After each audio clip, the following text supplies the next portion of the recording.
ప్రభువైన యేసుక్రీస్తు నామములో అందరికీ వందనాలు.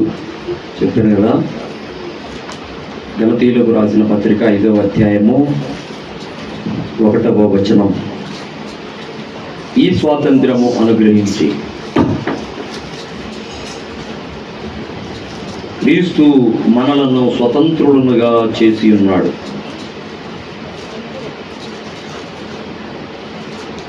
కాబట్టి మీరు స్థిరముగా నిలిచి మరలా దాస్యము అనే కాడి కింద చిక్కుకొనకుడి. దాస్యము అనే కాడి కింద చిక్కుకొనకుడి. దాస్యము అంటే బానిసత్వము. ప్రభు మనకి స్వాతంత్రము దయచేసి ఉన్నాడు. క్రీస్తు మనలను స్వతంత్రులుగా చేసి ఉన్నాడు. మనకు విడుదల ఇచ్చాడట. ఈ ఆగస్టు నెల 15వ తారీఖున స్వాతంత్ర దినోత్సవం వేడుకలు జరుపుకున్నారు. అందరూ జరుపుకున్నారా? జెండాలు ఎగరేసుకున్నారా? పిల్లలకు బాగా సంతోషం, ఎందుకంటే 10-11 వదిలిపెడతారు ఆ రోజు. స్కూల్ పిల్లలకి చాక్లెట్లు, మేము చిన్నపిల్లప్పుడైతే చాక్లెట్లు బిస్కెట్లు పెట్టేవాడు.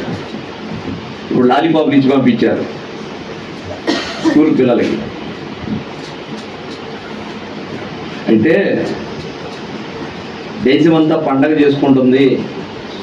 ఏది? స్వాతంత్ర దినోత్సవం. మనకు స్వాతంత్రం వచ్చింది, మనకు స్వతంత్రం వచ్చింది, స్వేచ్ఛ వచ్చింది అని ఆ జెండాలు ఎగరేసి పౌరాలను వదిలిపెట్టి, ఏది బందీగా ఉన్న పౌరాలకి ఇది మేము స్వేచ్ఛ ఇచ్చాము చూడండి అని కొన్ని పౌరాలను వదిలిపెట్టి,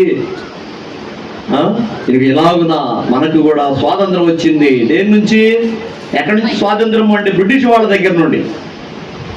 బ్రిటిష్ వాళ్ళ దగ్గర నుండి మనకు స్వాతంత్రం వచ్చింది. ఈ మౌత్ వస్తుందమ్మా, ఇది కూడా మైక్ వస్తుందా?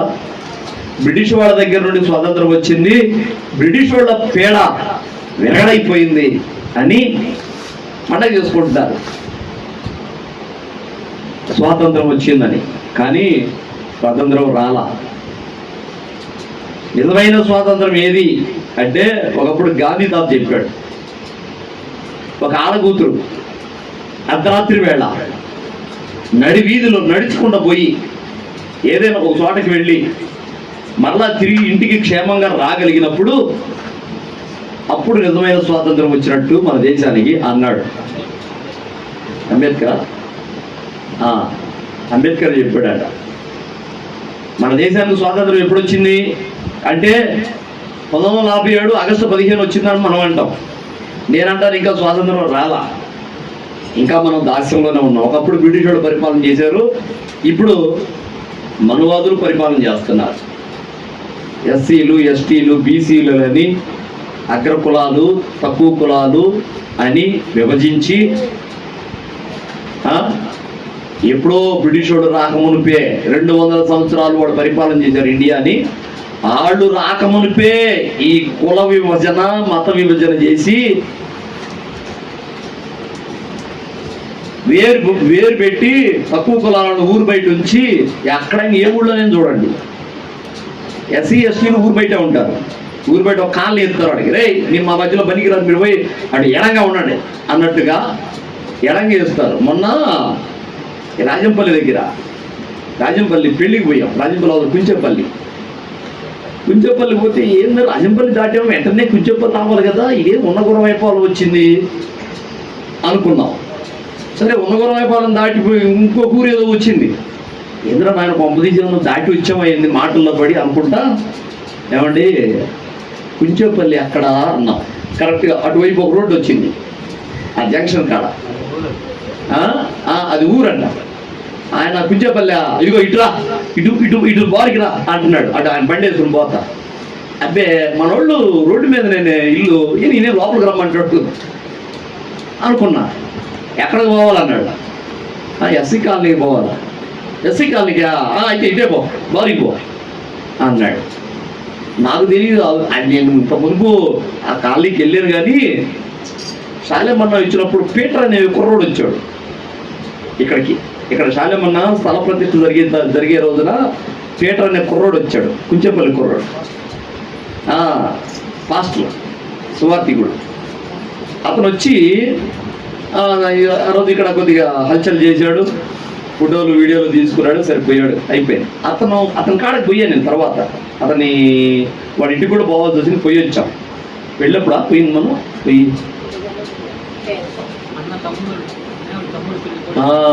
ఎవరు తమ్ముడు పెళ్ళికి వాళ్ళ పెళ్ళికి వాళ్ళ ఇంటికి పోయి వచ్చాం. ఏంది ఊళ్ళో ఇటు రమ్మంటాడు, ఇటు కాదు కదా, రోడ్డు మీద కదా మేము అప్పుడు పోయింది, రోడ్లోంచి అట్లా బజార్లో పోయాం అంతే అనుకున్నా. తర్వాత తెలిసింది అదంట ఊరంట. ఇదో దెబ్బ, ఇది ఊరు కదా అంటే వాళ్ళ దృష్టికి ఊరు అది. ఇదేంటంటే పల్లె, ఎడంగా ఉండాలి, అసలు వేరుగా ఉంది, అసలు వాళ్ళకి సంబంధం లేదన్నట్టు, మధ్యలో పొలాలు. అని ఎంత వివక్ష, ఎంత పల్లె ఎక్కువ ఉంటే ఉండొచ్చు, కానీ అది వాళ్ళు వేరుగా ఉండాలి. నేను అనుకుంటున్నా మొత్తం ఊరంతా ఇదే కావాలి అనుకున్నా అంతకుముందు పోయినప్పుడు. ఇదేం పిల్లరా, ఆ డిషోళ్ళు రాకమునిపే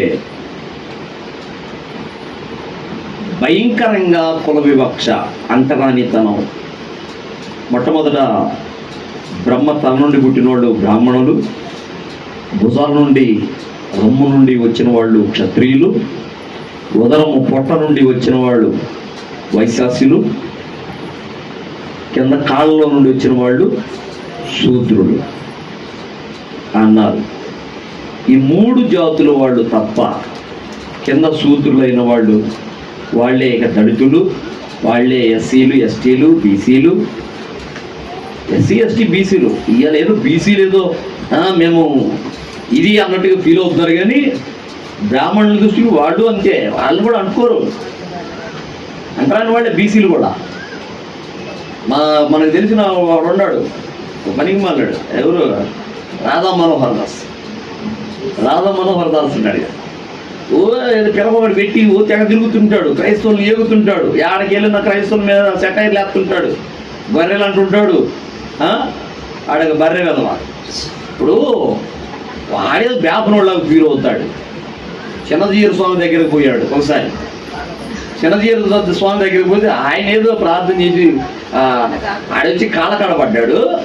చిన్నజీర స్వామి లేదు ఏదో తీసిస్తా ఇలా వేస్తున్నాడు, చేతికి ఇవ్వట్లా. అప్పుడు అర్థమైంది, ఓ ఈడు బతికి కూడా కుక్క బతికే, ఈడేదో పెద్ద బిల్డప్ ఎత్తున్నాడు, కానీ ఈడు కూడా అంటరానుడే. అప్పుడు అర్థమైంది నాకు ఆ వీడియో చూసినప్పుడు. బీసీలు కూడా బ్రాహ్మణుల దృష్టికి, వైశ్యాసుల దృష్టికి అంటరాని వాళ్ళే.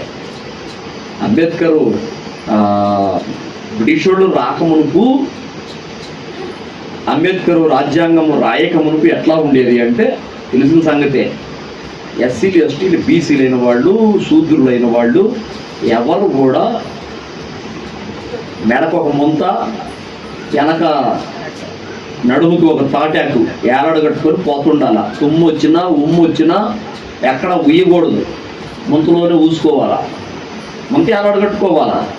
వాళ్ళు అడుగులు నడుచుకుంటా పోతే దారిలో వాళ్ళ అడుగులు కనపడకూడదని వెనక తాటాకు అంటే చెరిపేసుకుంటూ పోవాలంట. బ్రాహ్మణులు పెట్టిన నియమాలు ఇవి. ఎంత అరాచకం అంటే బ్రిటిష్ వాళ్ళు వచ్చే సమయానికి వాళ్ళు వచ్చి వీళ్ళేంద్ర పిచ్చి గుంపు, ఇదేంది క్యాస్ట్లు ఏంటి, వాళ్ళకి క్యాస్ట్లు ఏమి ఉండవు. ఏంది వాళ్ళకి క్యాస్ట్లు ఉండవు.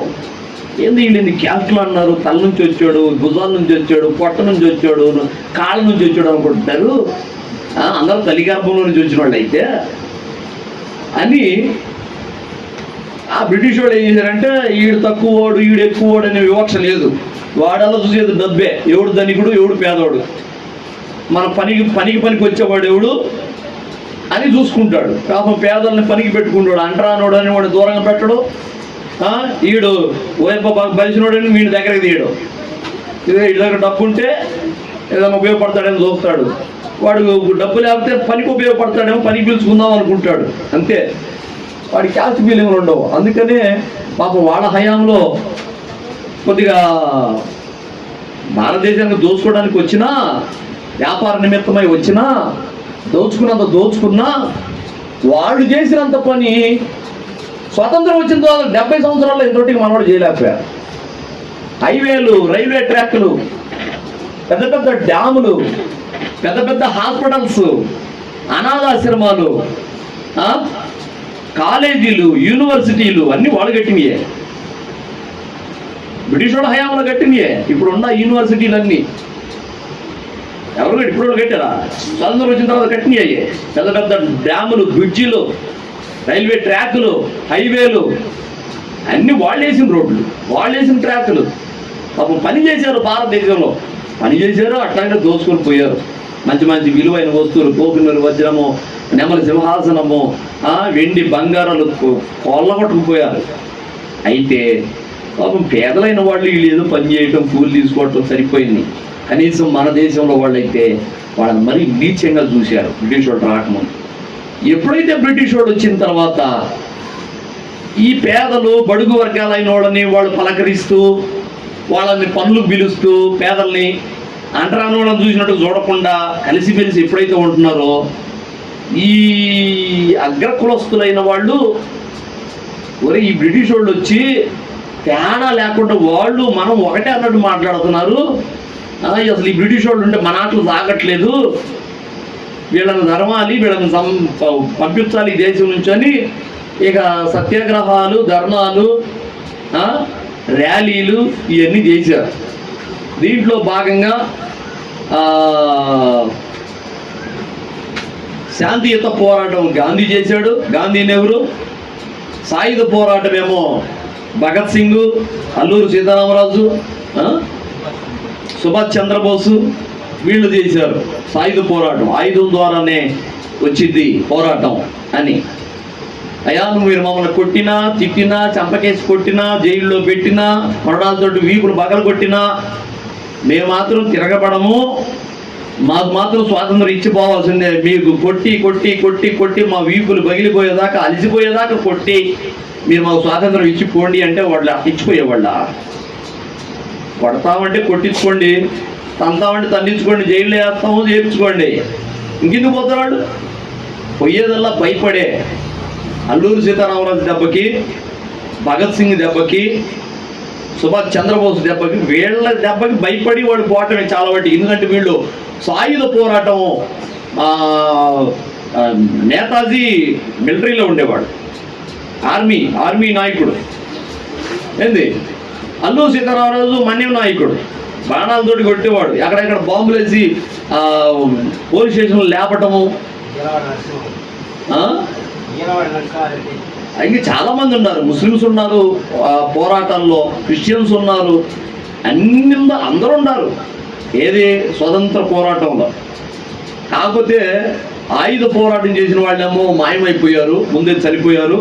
తర్వాత స్వతంత్రం వచ్చింది, ఈ కొట్టకలాడుతారు, దీన్ని ఆ సంబరపడకూడదు, ఈ సంబరపడకూడదు, జైల్లో పడి ఈ బద్దలు కొట్టించుకొని బతికొండ గాంధీజీ టాప్ అయిపోయాడు స్వాతంత్రం వచ్చే నాటికి. అందుకంటే ఏం లేదు, పోరాటం వల్ల చేసిందల్లా అల్లూరి సీతారామరాజు, భగత్ సింగ్, సుభాష్ చంద్రబోసు వీళ్ళు భయపెట్టారు, తడిసేటట్టు చేశారు, యుద్ధం చేసి, తిరుగుబాటు చేసి. అయితే ఎందుకు పంపించాలనుకున్నారు అంటే మొత్తానికి ముందు వాళ్ళ ఆటలు సాగట్లేదు, అగ్ర కులస్తుల ఆటలు ఇండియాలో సాగట్లేదు. బ్రిటిష్ వాళ్ళు ఉంటే వీళ్ళని పంపించాలనుకున్నారు. ఇంకో విషయం చెప్పేది, ఇంకో సత్యం, భారతదేశాన్ని వాళ్ళు బ్రిటిష్ వాళ్ళు దోచుకొని పోవటానికి సహకరించింది కూడా అగ్ర కులస్తులే. ఎక్కడెక్కడ నిధులుంటే చెప్పారు, మోచేతి కింద నీళ్లు తాగేవాళ్ళలాగా ఒక్కొక్క బిస్కెట్ ఎత్తే నోరు మూసుకొని ఉన్నట్లుగా వాళ్ళకి ఏదో కొద్దిగా గొప్ప ముట్ట చెప్పి ఎక్కువ మొత్తం దోచుకొని పోవడానికి వీళ్ళు కారకులు అయ్యారు అగ్ర కులస్తులు. పేదలు ఏం లేదు, అయ్యగారు ముద్ద అన్నం పెట్టండి అయ్యగారు, గింజలు వేయండి అయ్యగారు, మేము పని చేసాం కదా కూలీండి అయ్యగారు అని అడుక్కొని పోయి ఏదో తినటం తాగటమే కానీ పాపం వీళ్ళది ఏమి ఉండదు. అంత భారతదేశాన్ని కొల్లగొట్టుకొని పోవడానికి కారణం అగ్ర కులస్తులే. అర్థమైందా? ఒక బ్రిటిష్ వాళ్ళు వచ్చిన తర్వాతనే దేశం కొంతవరకు బాగుపడింది. జ్యోతిరావు పూలే ఒక మంచి నాయకుడు, మంచి ఎస్సీ క్యాస్ట్లో నుంచి నిలబడిన వ్యక్తి. ఆయన సైకిల్ మీద ప్రచారం చేసుకొని ఎమ్మెల్యేగా నిలబడి గెలిచాడు. గెలవలేదా?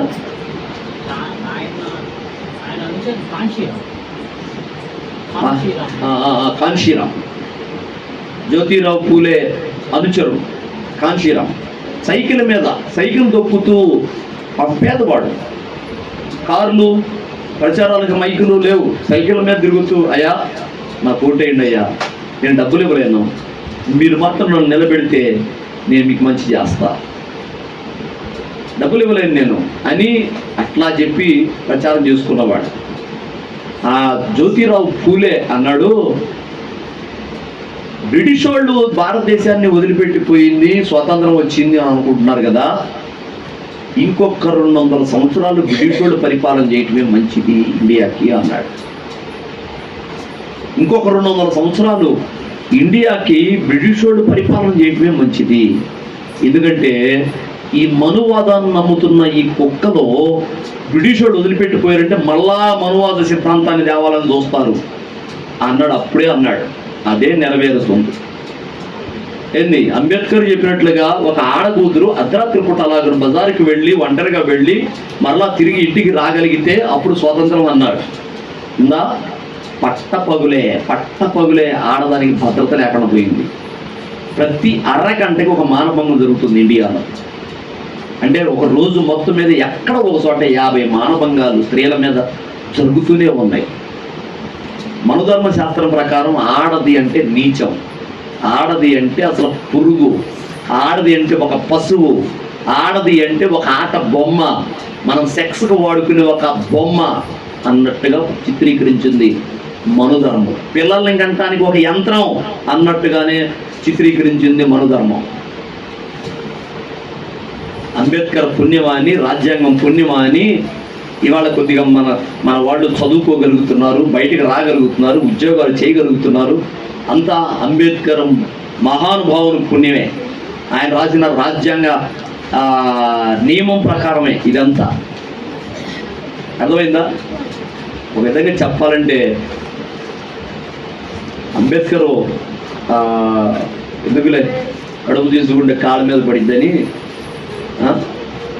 చనిపోకుండా ఉండాల్సింది మరి కొన్నాళ్ళు అని అన్నాడు. ఉంటాడు మనిషి, తన సమయం వచ్చింది పోయాడు. కానీ మనుధర్మం ఇప్పుడున్న నాయకులు, బడా నాయకులు మరొక్కసారి కనుక మా పార్టీ వస్తే రాజ్యాంగాన్ని తీసేసి అసలు ఏది ఆ ఎస్సీ కులస్తుడు రాసిన రాజ్యాంగాన్ని, అంబేద్కర్ రాసిన రాజ్యాంగాన్ని తీసేసి మనుధర్మ శాస్త్రాన్ని మరలా రాజ్యాంగంగా పెడతాము అని అంటున్నారు. అప్పుడు మరలా go back, India go back. ఇప్పుడు అక్కడ ఒకప్పుడు ఆంధ్ర గో బ్యాక్ అన్నారు తెలంగాణ నుంచి, ఒకప్పుడు తమిళనాడు గో బ్యాక్ అన్నారు. ఇప్పుడు వాళ్ళు ఎవరు, రాజస్థాన్ వాళ్ళు మార్వాడీలు ఉన్నారు కదా, వాళ్ళని గో బ్యాక్ అన్నారు. ఎందుకంటే వాళ్ళు వచ్చి బాగా వ్యాపారాలు చేసుకొని లాభాలు గడించి వెండి బంగారం వ్యాపారం వాళ్ళే చేస్తుంది ఎక్కువగా. మార్వాడీస్, రాజస్థానీలు వాళ్ళు వచ్చి మనల్ని దోచుకుంటున్నారు. ఏం దోచుకుంటున్నారు వాళ్ళు? లేకపోతే వాటి ప్లేస్లో ఇంకోటి దోచుకుంటారు. రేటే కదా బంగారం, అంతేనా? దోచుకుంటున్నారంట. నీ ఇంటికి వచ్చేవాళ్ళు దొంగతనం చేసి దోచుకుంటున్నారా అంటే? మార్వాడి వాళ్ళు రాజస్థాన్లో ఉండకూడదు, దోచుకునేది మనోడు దోచుకోవాలా. ఇలా ఆలోచన చూడు. అందుకని రాజస్థానీలు గో బ్యాక్ అని అక్కడక్కడ ధర్నాలు చేస్తున్నారు. ఇప్పుడు ఒకప్పుడు బ్రిటిషర్స్ని గో బ్యాక్ అన్నాడు. బ్రిటిష్ వాడు వదిలిపెట్టి పోయిన తర్వాతనే నిజంగా నేను చెప్తున్నా, ఇటీవల ఒక వ్యక్తి ఎవరో యూట్యూబ్లో పెట్టాడు, స్వతంత్రం వచ్చిన దేశాలు చాలా ఉన్నాయి, బానిసత్వం నుండి విడిపింపబడిన వాళ్ళు దేశాలు. ఆ దేశాలన్నిటిలో స్వతంత్రం వచ్చిన తర్వాత పతనానికి పోతున్న దేశం అంటే ఏదైనా ఉందంటే అది ఇండియానే అన్నాడు. ఎక్కడైనా స్వతంత్రం వచ్చిన తర్వాత డెవలప్ కావాలా, బానిసత్వం నుంచి విడుదలైన తర్వాత డెవలప్ అవ్వాలా. కానీ పతనానికి పోతున్న, వెనక్కి వెళుతున్న దేశం ఇండియానే అన్నాడు. నిజమే, భారతదేశానికి స్వాతంత్రం వచ్చినప్పుడు ఏ నెత్తి మీద రూపాయి హక్కు లేదు. మనోళ్ళు పరిపాలన చేయడం మొదలుపెట్టిన తర్వాత ఇప్పుడు 145 కోట్ల మందిలో ప్రతి చిన్న పిల్లవాడు, ఇవాళ పుట్టిన చిన్న పిల్లవాడి మీద కూడా ₹1,00,000 అప్పు ఉంది తెలుసా? ప్రతి ఒక్కళ్ళ మీద, నీ మీద, నా మీద, అందరి మీద, ప్రతి పిల్లవాడి మీద ₹1,00,000 అప్పు ఉంది. 145 కోట్ల మంది అందరి మీద ప్రతి తలకి 1 లక్ష రూపాయలు అప్పు ఉంది. అంత అప్పు ఉంది ఇండియా. అభివృద్ధి చెందుతుందా, కిందకు పోతుందా? ఇంకా మన వాళ్ళు చెప్తారు ఆవు ఉచ్చలో ఔషధ గుణాలు ఉన్నాయి, ఆవు ఉచ్చ తాగండి. తాగుతున్నారు.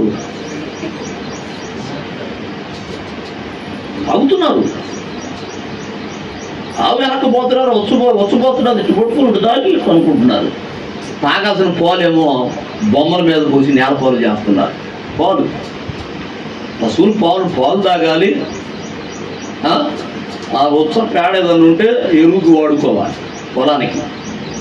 వీళ్ళు అట్ట కాదు, పేడను పిల్లల్ని కూర్చోబెట్టి తినండిరా, పేడలో ఔషధ గుణాలు ఉండేరా, బలమైన ఆహారం ఉందరా, పేడ పిల్లల్ని 10 సంవత్సరాల పిల్లల్ని కూర్చోబెట్టి తినిపిస్తున్నారు, తినండిరా అని. వాళ్ళ పిల్లలు బంగారం ఉందండి. ఆ గడ్డికాడ పిల్లలు కూర్చొని తినండి. ఏం తింటున్నారు వాళ్ళు కింద అనుకున్నా నేను. బాగా పరిచయం చూస్తే పేడ, పచ్చి పేడ తింటున్నారు. అబ్బాయి ఇటుపోతుందిరా నా దేశం అనిపించింది. ఎటుపోతుంది దేశం అసలు?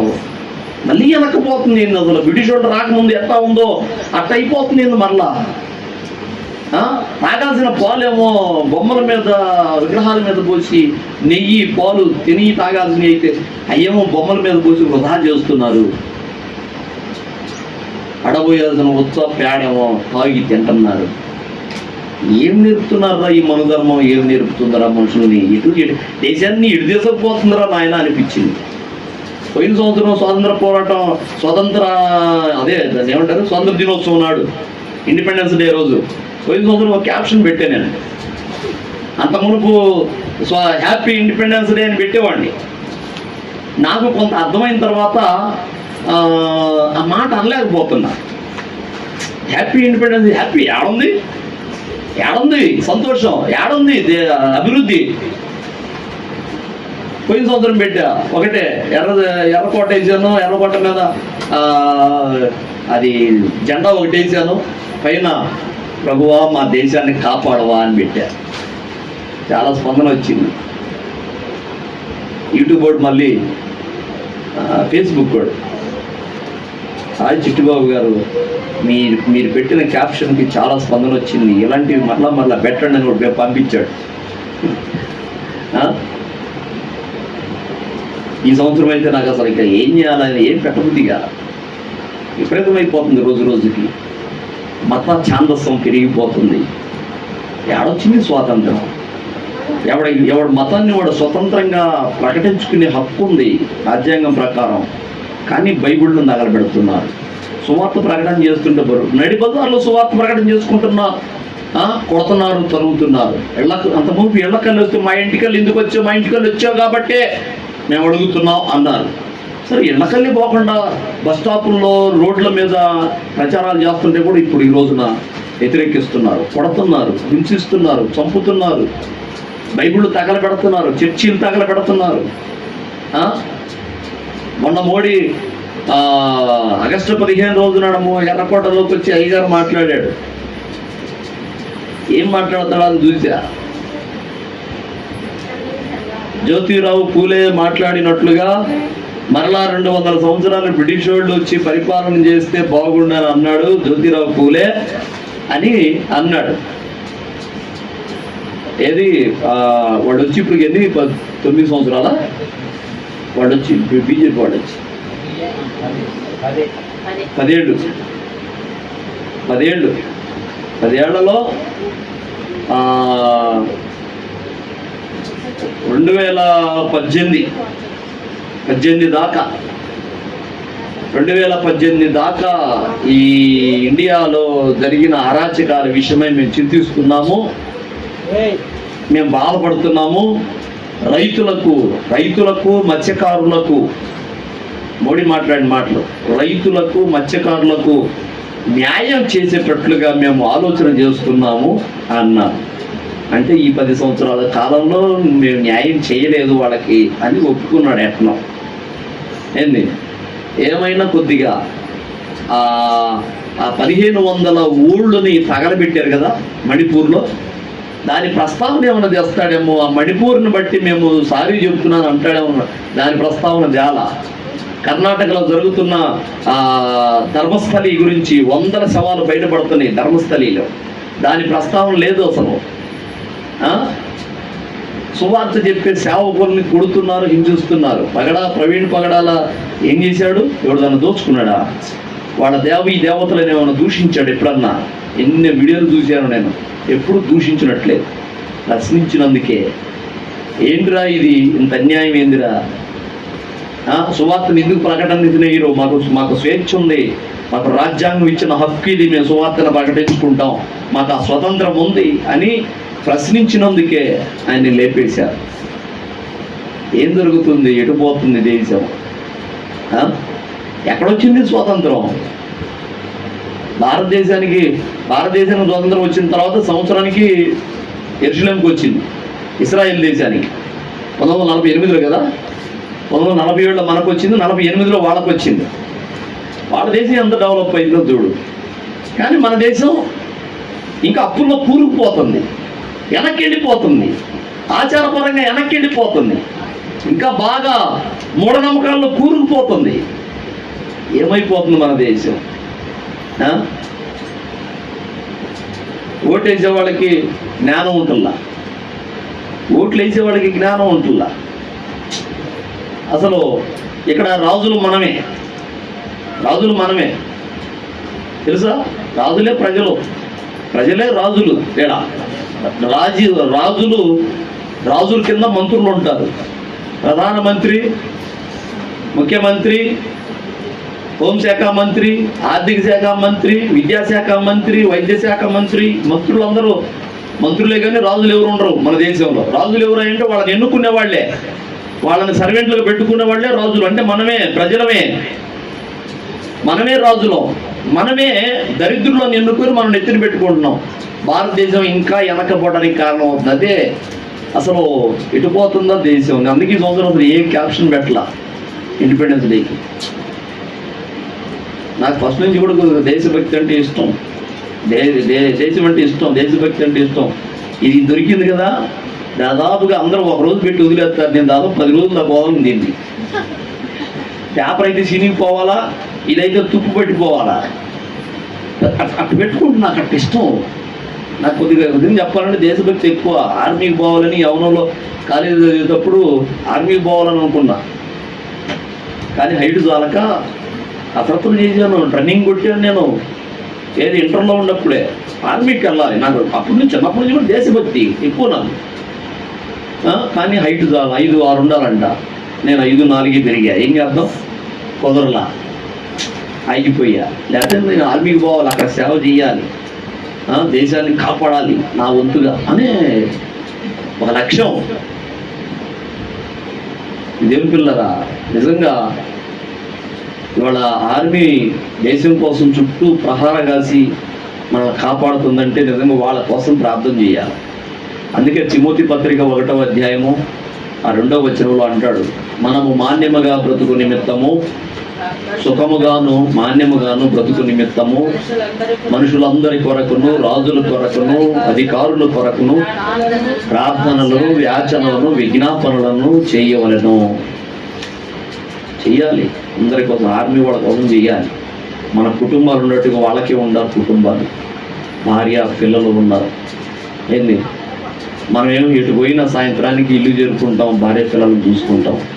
వాళ్ళేమో నెలలు, సంవత్సరాలు కుటుంబాలని త్యాగం చేసి, కుటుంబాలతో సంతోషం, ప్రేమలు అన్నింటినీ త్యాగం చేసి, పొయ్య, చలి, ఎండ, వాన, తడుస్తూ ఎప్పుడు ఎటు నుంచి వస్తాడో శత్రువు రాకుండా దేశాన్ని కాపాడే పనిలో ఉన్న ఆర్మీ గురించి మనం ఎప్పుడు ప్రార్థన చేయాలి. ఆర్మీ యంత్రాంగం, మన రాజకీయ నాయకులకు వాళ్ళ గురించి కూడా ప్రార్థన చేయాలి. వాళ్ళ మంచి బుద్ధిని ప్రభువా, పక్షపాతం లేని బుద్ధిని దయచేయే, అందరినీ సమానమైన పరిపాలన చేసే జ్ఞానమును దయచేయే అని వాళ్ళ గురించి ప్రార్థన చేయాలి. వాళ్ళకి ఎదురులేగితే మనమే నష్టపోయాయి. ఇక్కడ చెప్పింది అదే. అర్థమైందా? మీరు సుఖముగాను మాన్యముగాను బ్రతుకు నిమిత్తము రాజుల కొరకు ప్రార్థన చేయండి అన్నాడు. హల్లెలూయా. దేవుని పిల్లరా, మనము భౌతికంగా భారతదేశానికి స్వతంత్రం వచ్చిందని అనుకుంటున్నాం, కానీ రాలేదు. మీరేం భ్రమపడమాకండి, హ్యాపీ ఇండిపెండెన్స్ డే అని అనుకోమాకండి. అది ఎప్పుడంటే భారతదేశంలో రేత్రి కాదు పొగులైనా మానవంగా లాగిపోయినప్పుడు, ఏవుడు మతాన్ని వాడు స్వతంత్రంగా ప్రకటించగలిగే స్వేచ్ఛ ఉన్నప్పుడు. అర్థమైందా? పనికి మన్నాడు రాధా మనోహర్ దాసు క్రైస్తవులట్ట గొర్రెలట్ట అని బర్రెవాగినట్టు వాగుతుంటాడు. కానీ మనోళ్ళు అనేది ఏంటంటే, ఒరే బాబు మా గురించి ఎందుకురా నాయన, నువ్వు ధర్మ ప్రచారకర్తవు కదా, నీ పుస్తకాల గురించి నీ దేవుడి గురించి నువ్వు ప్రచారం చేసుకో. మా దేవుడు ఎట్ట చెప్పుకో. మాది మేము చెప్పుకుంటాం, మీరు చెప్పుకోండి. మీరు కూడా మా ఇళ్ళలోకి రండి, మీ దేవుడి గురించి చెప్పి మా వాడిని మార్చుకోండి, తీసుకొని పోండి మీలోకి. గర్వాపసి అన్నారు కదా, తీసుకొని పోండి, చెప్పుకొని. మేము కూడా చెప్తుంటాం, ఎందుకంటే మాకు ఉంది ఆ స్వేచ్ఛ. మేము భారతీయులం, ఇక్కడ పుట్టి పెరిగాము, మాకు రాజ్యాంగమే. మీకు అదే రాజ్యాంగం, మాకు అదే రాజ్యాంగం. వద్దంటారు ఏంది? దేవుడెవరో వద్దంటానికి అంటాడు మనవాళ్ళు. వాళ్ళ గురించి చెప్పడానికి ఏమి ఉండదు అక్కడ విషయం. వాళ్ళ దేవుడి గురించి, వాళ్ళ గ్రంథాల గురించి చెప్పడానికి విషయం ఏమి లేదు. అంతా పరమసాయమే, అసలు ఏమి ఉండదు. మరి పుస్తకాలు సదబుద్ధి కూడా కాదు. ఇంకా వాడు అంటాడు, ఈ బైబిల్ బూతు పుస్తకం, దీంట్లో లోతు చూడు ఎట్లా ఉన్నాడు, సంసోను చూడు ఎలా ఉన్నాడు, ఇదా పవిత్ర గ్రంథం అంటాడు. ఊరే పనికి మాలినోడా, దాన్ని దేవుడేం సమర్థించలేదు. ఆ దావీదు చేసిన తప్పును దేవుడు క్షమించలేదు. తప్పును తప్పనే చెప్పాడు. చెప్పడానికి కోసమే బైబిల్లో రాయించాడు. దావీదు చూసావా ఎట్లా తేడా పడ్డాడో, లోతు కుమార్తెలు చూసావా ఎలాగ తేడా పడ్డారో అని మనుషుల గురించి, మనుషులు చేసిన తప్పుల గురించి దేవుడు దాచిపెట్టకుండా యథార్థంగా దాన్ని చెప్పి, తప్పు రాయి మీరు ఇట్లా నడవమాకండి మాకు బుద్ధి నేర్పడం కోసం రాయించాడురా. అయినా అది మనుషులు చేసిన తప్పుడురా, దేవుడు కాదు. మా దేవుడు ఏదైనా తప్పుంటే చూపించు అంటే వాడు చూపించేది ఏందో తెలుసా? నన్ను నమ్మకపోతే నరకానికి పోతారు అంటున్నాడు మీ దేవుడు. మరి నమ్మకపోతే పోతారు. మరి వాస్తవం అదే. భూమిని ఆకాశాన్ని సృష్టించిన వాడు ఆయనే. ఆయన్ని శరణ చూచకపోతే చేసేదే ఉంది. నరకానికి రెండో మార్గం ఒకటే, నరకమే. పోతే పరలోకం పోవాలా దేవుని దగ్గరికి, లేదంటే నరకానికి పోవాలా. మరి నన్ను నమ్మకపోతే నరకానికి పోతున్నాడు. నరకానికి పోతానని చెప్పిన దేవుడు మనకెందుకు అంటాడు? మనకి ఏం చెప్పాలి నాయన? నన్ను నమ్మకపోయినా కూడా మీరు స్వర్గానికి వస్తారని చెప్పాలా? అది నిజమా? అయిద్దా? పోనీ మీ దేవుడు ఎవరన్నట్టు చెప్పారా? నన్ను నమ్మకపోయినా, నా దగ్గరికి రాకపోయినా, నాకు మొక్కకపోయినా మీకు స్వర్గప్రాప్తి కలుగుతుందని ఎవరు చెప్పారా? వాళ్ళు అదే చెప్పారు కదా. మరి ఏది నేను చెప్పినట్టు చెయ్యకపోతే మీరు నరకప్రాప్తులు అవుతారని అందరి దేవతల పురాణాలన్నీ అయ్యి చెబుతుంది. మరి మీ దేవుడు అట్ట చెబుతున్నారు కదా. పోనీ మీ వాళ్ళు ఏమన్నా మీరు నా దగ్గరికి రాకపోయినా కూడా, మమ్మల్ని నమ్మకపోయినా కూడా మీరు నరకంలో నేను నరకానికి రావాలని చెప్పారా? మరి మీ దేవుళ్ళు ఎట్లా వచ్చారు? మరి పరిశుద్ధుడు అయిన దేవుళ్ళు ఏమైనా తప్పు ఉంటే చెప్పురా, పర్వాలేదు. ప్రవీణ పగడాలకు పోయినా పర్వాలేదు, దేవుని కోసం ఏదైనా చేసి చావాలా. హల్లెలూయా. సరే, మన వాక్యంలోకి వద్దాం. గలతీయులకు రాసిన పత్రిక 5వ అధ్యాయం. ఈ స్వాతంత్రము అనుగ్రహించి క్రీస్తు మనలను స్వతంత్రులుగా చేసి ఉన్నాడు గనక మీరు స్థిరముగా నిలవండి, మరలా దాస్యము అనే కాడి కింద చిక్కుకోమాకండి, దాస్యానికి పోమాకండి అన్నాడు. క్రీస్తు ఇచ్చిన స్వాతంత్రం ఏమిటిదంటే ఈ భారతదేశానికి వచ్చిన స్వాతంత్రం లాంటిది కాదు. నిజమైన స్వాతంత్రం. భారతదేశానికి ఒకప్పుడు స్వాతంత్రం వచ్చింది, ఆ సంవత్సరానికి ఇజ్రాయెల్ దేశానికి ఇంకో సంవత్సరానికి వచ్చింది, ఇంకొక దేశం ఇంకొకప్పుడు విడుదల పొందింది అనుకుంటున్నారు. కానీ ఏది విడుదల పొందినా పొందకపోయినా అసలు భూమి మీద ఉన్న ప్రతి మానవుడు దాస్యంలోనే ఉన్నాడు, పాపంలోనే ఉన్నాడు, బానిస బ్రతుకులోనే ఉన్నాడు. ఎప్పుడు ఎక్కడ జరిగింది ఇది? ఎక్కడ జరిగింది అంటే ఆదాము ఏదెను తోటలో సాతాను మాట విని దేవుడు ఆదాముకి ఇచ్చిన అధికారం అంతా సాతానికి ఇచ్చేశాడు. దేవుడు ఆదాముని ఏమని ఆశీర్వదించాడు?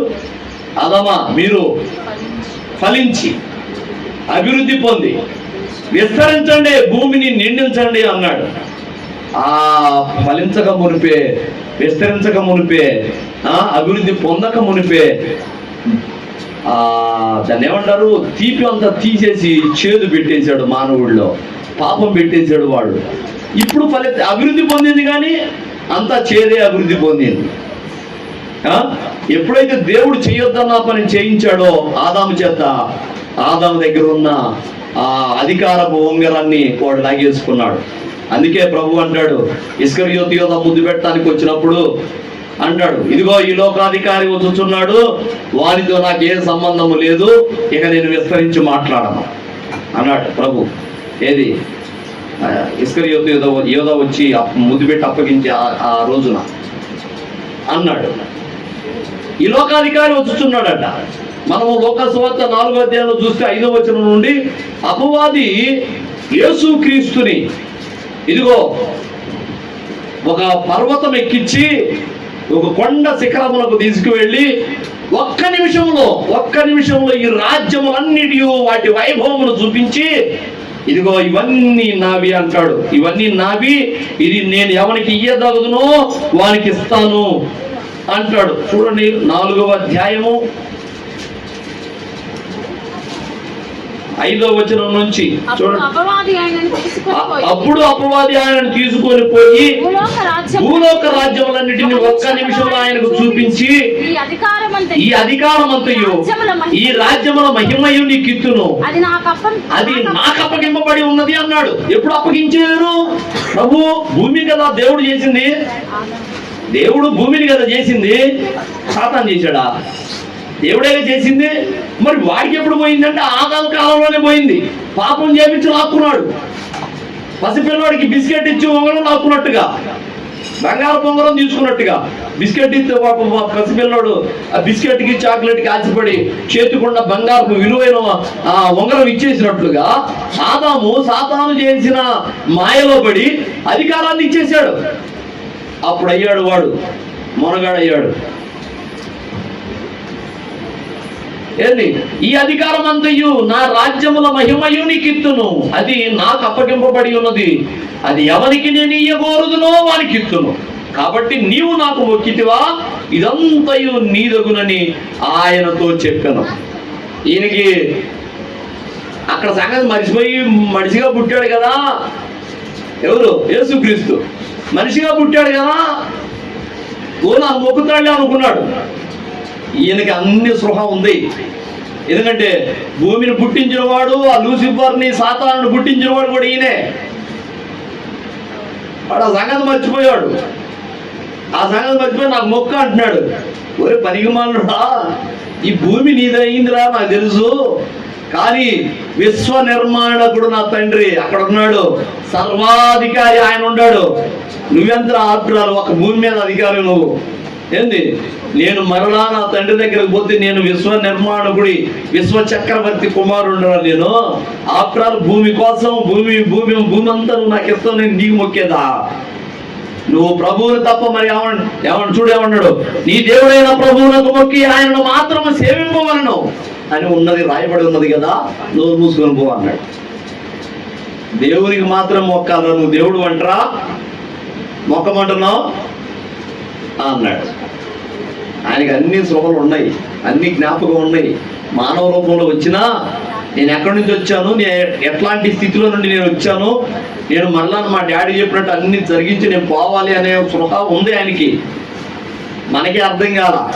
సువార్త వినబడేదాకా మనం ఎక్కడి నుంచి వచ్చామో, మనల్ని ఎందుకు పుట్టించాడు ఇక్కడికి, అసలు సువార్త ఏం చేస్తుంది, మనల్ని సువార్త ఎక్కడికి చేస్తుంది అనే సువార్త మీద మనకు తెలియదు. మనం తల్లి గర్భంలో పుట్టామో, ఎందుకు పుట్టామో తెలియదు, ఎందుకు పెరుగుతున్నామో తెలియదు, ఎందుకు సస్తున్నామో తెలియదు. సువార్త ద్వారా మాత్రమే అర్థమవుతుంది. అవునా కదా? సువార్త చెప్పినప్పుడు ఓహో, ఈ భూమిని ఆకాశాన్ని ఆయన పుట్టించాడా, ఈ మనుషులకి జీవం పోసిన వాడు ఆయన, పాపం వల్ల మానవులందరూ ఇక్కడ మిగిలిపోతున్నారా, నరకానికి పోతున్నారా, దానికోసం ఆయనే ఒక పరిష్కారం ఆలోచించాడా, ఆయనే రక్తాన్ని కాచి మానవులకు పాప విమోచన కలుగు చేశాడా. అయితే మనం ఇక్కడికి ఎందుకు వచ్చామో అసలు అంటే, పరలోకంలో చేయవలసిన పని ఉన్నది, ఆ పని విషయమై ట్రైనింగ్ కోసమని కొద్ది కాలం ఇక్కడ భూమి మీద నివసించడం కోసం, శిక్షణ పొందడం కోసం మనం వచ్చామా అనేది సువార్త చెబితే అర్థమైంది. లేకపోతే మామూలు లోకానికి అర్థమవుతుందా? ఎందుకు పుట్టేవారంటే, ఏమో అందరూ పుట్టారు, నేను పుట్టా, ఎందుకు పెరుగుతున్నావురా? ఏమో ప్రాణం ఉన్నంతకాలం పెరగాలగా పెరుగుతున్నా. కొంచెం సత్తామని తెలుసు అంటే సావటం ఖాయం. మరి సత్యానికి ఆడకపోతా ఉంటే ఏమో అందరూ ఆడకపోతున్నారు, ఆడకపోతా లేదు, ఆలోచన లేదు. అసలు మరి మానవుడు ఎందుకు పుడుతున్నాడు, ఎందుకు పెరుగుతున్నాడు? ఏ పని పాట లేకుండా పుట్టింపజేస్తున్నాడా దేవుడు? పిచ్చోడే ఏం పని లేక మనుషుల్ని పోండిరా, పోయి ఆడ పోయి పుట్టండిరా అని, భూమిలో పుట్టండిరా అని పోయి పంపిస్తున్నాడా? ఆయన రెండు ప్రణాళిక ఉన్నది. ఆ ప్రణాళిక నెరవేర్చడం కోసం భూమి మీద మనం శిక్షణ పొందాలని పంపిస్తున్నాడు. ప్రసంగి గ్రంథం సెలవిస్తుంది ఆ మాట. ఈ దేవుని పిల్లరా, మనము ఈ భూమి మీదకి ఎందుకు వచ్చాము అనేది సువార్త ద్వారా మాత్రమే తెలుస్తుంది. కానీ యేసుక్రీస్తుకి అది అవసరం లేదు. ఆయన ముందే పుట్టిన దగ్గర నుండి కూడా అంత స్పృహ ఉంది. ఎక్కడి నుంచి వచ్చి నేను మరిమ్మ గర్భాన పుట్టాను, అంతకుముందు నా స్థానం ఏది? ప్రభు అన్నాడా లేదా గెత్సెమనే తోటలో, తండ్రి నీ యొద్ద నాకు ఇది వరకు ఏ మహిమ ఉండేనో. చూడండి యోహాను సువార్త 17వ అధ్యాయం, యోహాను సువార్త 17వ అధ్యాయంలో హై ప్రీస్ట్ ప్రేయర్ ఉంది కదా, ఉత్కంఠభరితమైన ప్రార్థన అంటారు. అక్కడ అంటాడు చూడు, 5వ వచనం చూడు, తండ్రి లోకము పుట్టకమునుకు నీ యొద్ద నాకు ఏ మహిమ ఉండెనో. అదిగో చూడు, లోకము పుట్టకమునుకు నీ యొద్ద నాకు ఏ మహిమ ఉన్నదో ఆ మహిమతో నన్ను ఇప్పుడు నీ యొద్ద మహిమపరచుము. నేను ఈ లోకం పుట్టక మునిపే నీ యొద్ద నాకు మహిమ ఉన్నది అంటున్నాడు యేసుక్రీస్తు. ఆయనకి అన్ని సుఖం ఉంది. ఆయన ముందా కుప్పిగంతులు సాతాను గడిది, ఇదిగో ఈ లోకము లోక రాజ్యాలన్నీ నీకు ఇస్తాను, నాకు మొక్కు అంటున్నాడు. ఇదేం పిల్లరా, అట్లాగిస్తే అట్లా మొక్కితే ఆ రాజ్యాలన్నీ యేసుక్రీస్తు ఇస్తాడట. మరి పిచ్చి మొహమా, నువ్వు ఇచ్చేదేందిరా? నా రాజ్యాన్ని స్థాపించుకుంటాను, ఇక్కడే ఉత్పత్తి చేసుకుంటాను, నా రాజ్యంతో వచ్చి నీ మీద దాడి చేసి నిన్ను బంధించే రోజులు ఉండేరా అని ఆ రోజు చెప్పుకుంటాడు. వాడికి తెలుసు ఆ విషయం. యేసుక్రీస్తు భూమి మీద ఎందుకు పుట్టాడు, తర్వాత అసలు ఈయన ప్రణాళిక ఏంది, నన్ను నా దూతలందరినీ బంధించి పాతాళంలో చీకటి గల బిలవలో బంధించడానికే ఈయన అన్ని స్కెచ్లు వేస్తున్నాడు. మానవులందరినీ రక్షణకి మారుస్తున్నాడు, పాపం నుండి విమోచిస్తున్నాడు. అందుకోసమే తన రక్తాన్ని కార్చాడు, పనిగట్టుకొని భూమి మీదకి వచ్చాడు మానవులను రక్షించడం కోసము అని ఓ సాతాను గాడికి కూడా తెలుసు. అందుకే పని కట్టుకొని చెడగొడుతున్నాడు మానవుల్ని. ఎలా ప్రభు చెప్పినట్లుగా మరలా దాస్యమను కాడి కిందకి మీరు పోకుడి అని ఎందుకు చెప్పాల్సి వస్తుంది అంటే, పోతున్నారు మరలా. వాడు భ్రమపరుస్తాడు, పాపం మీద ఆశ పుట్టిస్తాడు, ప్రేరేపిస్తాడు, మళ్ళా పాపం చేయండి అని. రక్షణ పొందిన తర్వాత మళ్ళా పాపం చేయండి, అబద్ధాలు ఆడండి, మోసాలు చేయండి, వ్యభిచారం చేయండి, దొంగతనం చేయండి, నరహత్య చేయండి, ఈ లోకాన్ని ఆశించండి. పరలోకలే ఉంది, అంతా ఆనందం అంతా ఇక్కడే ఉంది అని మనుషుల్ని ప్రేరేపిస్తున్నాడు. నిద్ర వచ్చిన వాడు స్తోత్రం చేద్దాం. హల్లెలూయా.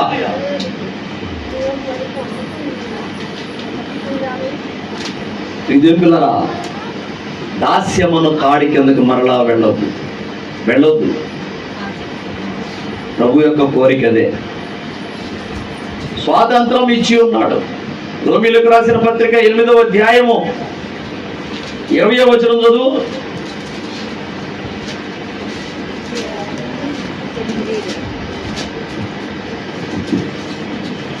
ఏలయనగా సృష్టి నాశనములకు లోనైన దాస్యములో నుండి విడిపింపబడి దేవుని పిల్లలు పొందబో మహిమ గల స్వాతంత్రము అదిగో ఏంటంట, దేవుని పిల్లలు పొందబోయే మహిమ గల స్వాతంత్ర్యము. అది అసలు నిజమైన స్వాతంత్రం. మనం పొందుకునే స్వాతంత్రం అది. ఈ భారతదేశానికి విడుదల వచ్చింది, స్వాతంత్రం వచ్చింది అనుకుంటున్నాం. ఇది కాదు అసలు నిజమే. ఒకవేళ ఈ భారతదేశానికి బ్రిటిష్ వాళ్ళ నుంచి విడుదల వచ్చినా ఇలా పాపం మాత్రం విడవలా. ఈ భూమి మీద పాపం ఏర్పడి చేస్తూనే ఉంది. భూమి అంతా ఎవరికి స్వాతంత్రం ఉన్నా స్వాతంత్రం లేకపోయినా భూమి మీద మాత్రం ప్రతి మానవుడి మీద ఇదిగో పాపం ఏర్పడి చేస్తూనే ఉంది, అందరినీ దాసీలుగా చేసుకుంటూనే ఉంది. ప్రభు ఇస్తున్న స్వాతంత్రం ఏదో తెలుసా? పాపము నుండి విడుదల. అదే నిజమైన స్వాతంత్రం.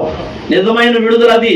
పాపము నుండి, శాపమనే కాడి నుండి, సాతాను యొక్క బందీ నుండి నిన్ను విడిపిస్తున్నాడు యేసు రక్తము ద్వారా.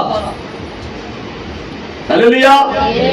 యేసు రక్తం ద్వారా కలుగుతున్నది నీకు నిజమైన స్వాతంత్రం. అదేది? మహిమ పొందబోయే స్వాతంత్రం అది. ఇక్కడ అదే అంటాడు, ఏలయనగా సృష్టి నాశనమునకు లోనైన దాస్యములో నుండి విడిపింపబడి, సృష్టి అట నాశనానికి లోనైపోయి దాస్యమును పోయి అక్కడ నుండి విడిపింపబడిందట. విడిపింపబడి దేవుని పిల్లలు పొందబోవు మహిమగల స్వాతంత్రము పొందుదునను నిరీక్షణ గలదై స్వేచ్ఛగా కాక దానిని లోపరిచిన వాని మూలముగా వ్యర్థపరచబడెను అంటున్నాడు. ఇదేం పిల్లరా? ఇంకా 2వ కొరింథీ పత్రిక 3వ అధ్యాయము